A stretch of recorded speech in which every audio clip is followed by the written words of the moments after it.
ओम भगवते वासुदेवाय नमः। सर्वभूतान् कौन्तेय प्रकृतं यन्ति मामिकाम् कल्पक्षये पुनः तानि कल्पादौ विसर्जयामि अहम् प्राकृतं स्वाम औष्ठभ्य विसर्जयामि पुनः पुनः भूतग्राहम् इमं कृत्यस्नानम् औषम प्रकृते वशात। हे कुंती नंदन अर्जुन, कल्प के अंत में प्रलय के समय समस्त भूत मेरी प्रकृति त्रिगुणात्मक अपरा प्रकृति में विलीन हो जाते हैं तथा कल्प के प्रारंभ में सृष्टि रचना के समय मैं पुनः उनकी सृष्टि करता हूं। अपनी प्रकृति को अंगीकार करके प्रकृति के कारण विवश परतंत्र इस समस्त भूत समूह को पुनः पुनः रचता हूं। कल्पों के अंत में सृष्टि का संहार विनाश तथा कल्पों के आदि में सृष्टि की रचना होती है। काल अनंत है तथा कालखंडों द्वारा कालगणना करना संभव नहीं। सृष्टि की रचना और प्रलय होते रहते हैं। भगवान प्रत्येक कल्प के आदि में सृष्टि की रचना और उसके अंत में संहार करते हैं। ब्रह्मा का एक दिन कल्प होता है। आव्यक्त प्रकृति से उत्पन्न आव्यक्त प्रकृति में ही लीन होने वाले समस्त प्राणी एक कल्प के अंत में अपनी अपनी प्रकृति अर्थात स्वभाव अथवा गुण और कर्मों के प्रभाव के अनुसार ही पुनर्जन्म ग्रहण करते हैं। भगवान के संदर्भ में प्रकृति उसकी माया नामक शक्ति है तथा मनुष्यों के संदर्भ में प्रकृति उसका स्वभाव अथवा गुण और कर्मों का प्रभाव होती है। मनुष्य अपनी प्रकृति के अपने स्वभाव के वशीभूत होते हैं अर्थात मनुष्यों की प्रकृति उन्हें विवश अथवा प्रतंत्र रखती है, किंतु भगवान की प्रकृति भगवान के नियंत्रण में रहती है। नाचा माम तानि कर्माणि निबधन्तानि धनंजय उदासीनवत आसीनम आसक्तम तेषु कर्मासु। हे अर्जुन, उन कर्मों में आसक्त रहित और उदासीन के सादृश्य स्थित मुझे वे कर्म नहीं मानते। जगत की सृष्टि का कर्म परमात्मा को नहीं मानता। भगवान श्री कृष्ण को अनेक बार आसक्त रहित होकर कर्म करने का उपदेश देते हैं। परमात्मा जगत की रचना और जगत का पालन और संहार आदि कर्म करके भी कर्म बंधन से मुक्त रहता है। कर्म करते हुए भी निष्काम और निर्लेप रहना कर्म की कुशलता है। कर्म में अनासक्त होकर उदासीन होना, अनासक्त व्यक्ति निर्विकार रहता है तथा कभी किसी परिस्थिति में विचलित नहीं होते। उसे अपने कर्म का कर्ता होने का अभिमान कृतात्माभिमान भी नहीं होता तथा वो मात्र दृष्टा रहता है। परमात्मा परम विचित्र विषय यंत्र की रचना करता है, उसमें गति उत्पन्न करता है तथा उसमें व्याप्त रहता है, किंतु उससे परे निष्क्रिय निर्विकार शुभ चैतन्य शुद्ध चैतन्य रूप में भी रहता है। परमात्मा की गति विचित्र है। ओम भगवते वासुदेवाय नमः। ओम भगवते वासुदेवाय नमः। मया अध्यक्षेण प्रकृता सूयते सचराचरं हेतुना अनेन कौन्तेय जगति परिवर्तते औ जानन्ति माम मूढ़ा मानुष्यीम तनुम आश्रितं परम भावम अजानन्तः मम भूत महेश्वरम मोघाशः मोघ कर्मणः मोघ ज्ञाना उचेतसः राक्षसीम आसुरीम च एव प्राकृतं मोहिनीम श्रितः महात्मना तु मां पार्थ देवीं प्रकृति आश्रितः भजन्ति अनन्य मनुष्यः ज्ञात्वा भूतादिशि अव्ययम्। हे अर्जुन, मुझे अधिष्ठाता से प्रेरित होकर प्रकृति सचराचर सहित संपूर्ण जगत को रचती है और इस हेतु से अर्थात प्रकृति के मात्र सानिध्य एवं प्रेरणा से ये संसार चक्र घूम रहा है।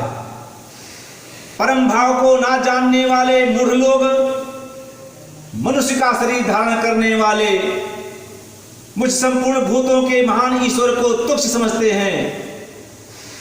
वे वृथा आशा, वृथा कर्म और वृथा ज्ञान वाले विपरीत बुद्धि युक्त मनुष्य राक्षसी, आसुरी और मोही प्रकृति को ही धारण किया करते हैं। परंतु हे अर्जुन, दैवी प्रकृति के आश्रित महात्मा जन मुझे सब भूतों का आदि कारण और नाश सहित जानकर अनन्य मन से भजते हैं। परमात्मा के अलौकिक स्वरूप को जानकर सुधी जन उसे भजते रहते हैं। प्रकृति जड़ और निर्जीव है तथा चैतन्य स्वरूप परमात्मा की प्रेरणा से गतिशील एवं सक्रिय होती है। प्रकृति शत, रज और तम गुणों से युक्त होने के कारण त्रिगुणात्मिकता है। प्रकृति को माया अथवा माया की एक शक्ति भी कहा जाता है। परमात्मा स्वप्रकाश है तथा सारे प्रकाश का प्रशासक है। चर जंगम चलाने वाले तथा अचर अस्थावर ना चलने वाले स्थिर से युक्त इस जगत का रचयिता, धारक, पोषक और संहारक अध्यक्ष महात्मा ही है। परमात्मा की ये महिमा है कि वो जगत की उत्पत्ति और विनाश का कारण होकर तथा जगत में व्याप्त होकर भी जगत से परे है। सृष्टि रचनादि का कार्य परमात्मा की माया रूप अथवा प्रकृति रूपी शक्ति करती है जो उसके आश्रित रहती है। परमात्मा सर्व उपाधि शून्य, सर्व साक्षी रूप, नित्य शुद्ध बुद्ध चैतन्य स्वरूप, आनंद स्वरूप, अनुभूति गम्य किंतु तर्कातीत सत्ता है तथा वो सृष्टि रचना कार्य का कर्ता होकर भी आकर्ता है। सृष्टि उसके संकल्प पात्र की लीला है। जड़ पदार्थ में चैतन्य प्रासुप्त होता है तथा प्राणियों में प्रकट होता है। सब कुछ चैतन्य में ही है। आत्मा उसी दिव्य सत्ता का अंश है। जैसे तरंग बुद्ध महासागर के अंश हैं, परमात्मा की अचिंत्य माया शक्ति, प्रकृति अथवा क्रिया शक्ति परमात्मा के मात्र सानिध्य और एवं संकल्प से सृष्टि की रचनादि करती है तथा जगत चक्र को चलाती है। केवल परमात्मा ही चेतन सत्ता है। अतएव केवल परम ब्रह्म परमात्मा ही सत है तथा जगत असत अथवा मिथ्या है। परमात्मा ही आचिंत्य सूक्ष्माति सूक्ष्म महान भी महान अखंड अद्वैत परम सत्ता है तथा सृष्टि माया में इंद्रजाल अथवा विलास रूप लीला है। तथापि सृष्टि परमात्मा की सोद्देश्य कृति है तथा यह परमात्मा के अधीन रहकर और विनिश्चित नियमों से बद्ध होकर सक्रिय होती है। वास्तव में सृष्टि का रहस्य सृष्टा को ही ज्ञात है। अविवेकी जन सृष्टि के अध्यक्ष रूप परमात्मा के परम भाव को अर्थात परमात्मा के स्वरूप को ना जानने के कारण परमात्मा की महिमा को नहीं समझते तथा परमात्मा ही की मनुष्य मूर्ति की अवज्ञा करते हैं। सर्व भूत महेश्वर परमेश्वर समस्त प्राणी मात्र में अवस्थित होकर भी मनुष्य देह में विशेष रूप से अभिव्यक्त होता है। मनुष्य मात्र में परमात्मा समान रूप से प्रतिष्ठित हैं।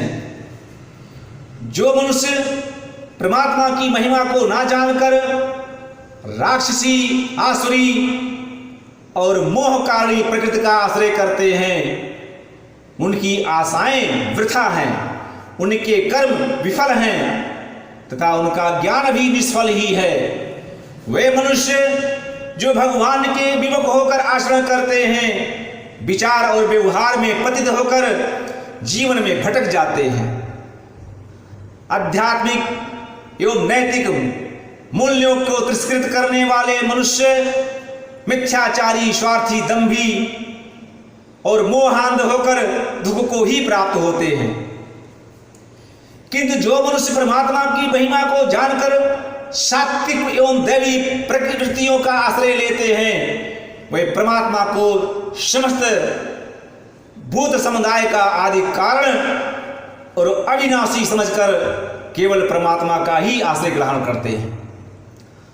आंतरिक प्रकाश ही जीवन को स्वयं सुख दे सकता है तथा इस संसार के भौतिक पदार्थों की आसक्ति मनुष्य को भटकाकर विनष्ट कर देती है। आसुरी वृत्ति को त्याग कर देवी वृत्ति का समाश्रय लेने वाले मनुष्य महात्मा होते हैं।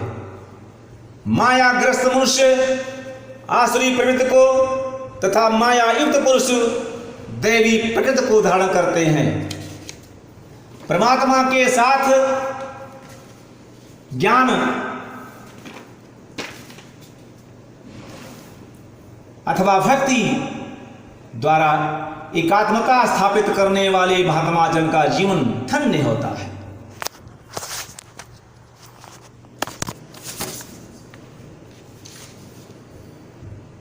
सततम कीर्तयन्तः माम यतन्त च दृढ़व्रता नमस्यन्ता च माम भक्तयः नित्ययुक्ता उपासते। दृढ़ निश्चयी भक्त जन निरंतर कीर्तन नाम और गुणों का कीर्तन करते हुए तथा भगवत प्राप्ति के लिए प्रयत्न करते हुए और मुझे नमन करते हुए सदा ही मेरे साथ युक्त होकर मेरी उपासना करते। इस श्लोक 13 और 14 में भगवान की सगुण अनन्य भक्ति की चर्चा है। निर्गुण निराकार परमात्मा के उपासक ज्ञान द्वारा परमात्मा को प्राप्त करने का यत्न करते हैं। तदृढ़ता पूर्वक चिंतन, मनन, निधिध्यासन, वैराग्य, शम, दम आदि का अभ्यास करते हैं। यही उनके लिए कीर्तन, भजन इत्यादि होता है। सगुण परमेश्वर के भक्त अनन्य भक्ति द्वारा परमेश्वर को प्राप्त करने का यत्न करते हैं तथा अपने लक्ष्य एवं साधन का दृढ़ता से निश्चय करके भगवान के नाम और गुण का कीर्तन करते हैं, बार बार नमन करते हैं और एकाग्रता से अनन्य भक्ति में रत रहते हैं। भक्तगण घोर संकट में भी विचलित नहीं होते और नित्य निरंतर प्रभु का चिंतन करते हैं। वे रुचि के अनुसार भगवान के किसी एक रूप को पूर्ण परमेश्वर मानकर उसके नाम का कीर्तन करते हैं तथा भगवान के मंदिरों में जाकर भगवान के विग्रह की अर्चना करते हैं अथवा अपने घर में ही शाभक्ति प्रतिमा पूजन करते हैं। भक्तगण श्रद्धा भक्ति के कारण गदगद होकर भजन कीर्तन करके अलौकिक आनंद प्राप्त करते हैं। भजन तथा कीर्तन करना भक्त की संगीत में साधना करना है। भक्त जब मनुष्यों को पूर्ण आदर देते हैं, किंतु केवल भगवान का ही आश्रय लेते हैं। भक्तगण भगवान के विभिन्न रूपों तथा देवी देवताओं के प्रति श्रद्धा पूर्वक नमन करते हैं, किंतु अपने इस देव के प्रति अनन्य भाव से अनुरक्त रहते हैं। चलते फिरते हुए, उठते बैठते हुए तथा अन्य कर्म करते हुए भी प्रभु का भावात्मक स्मरण रखना ही भगवान के साथ नित्य निरंतर युक्त रहना है। मनुष्य सच्चे भक्ति भाव द्वारा भगवान के साथ आत्मीयता का नाता स्थापित करते हैं। भक्ति भाव को छोड़कर मात्र प्रदर्शन करना केवल वृथा शर्म ही नहीं बल्कि एक कपट भी होता है। भक्त जो है निष्कपट, निर्भिमान तथा विनम्र होते हैं। कपटपूर्ण, अभिमानी और उदंड व्यक्ति भक्ति का दिखावा करते हैं तथा भक्त नहीं होते, क्योंकि भक्ति मनुष्य का हृदय परिवर्तन कर देती है। भक्त भगवान के प्रिय होते हैं। भक्ति मार्ग सुलभ, सुगम, सरस और सरल होते हैं। ओम भगवते वासुदेवाय नमः।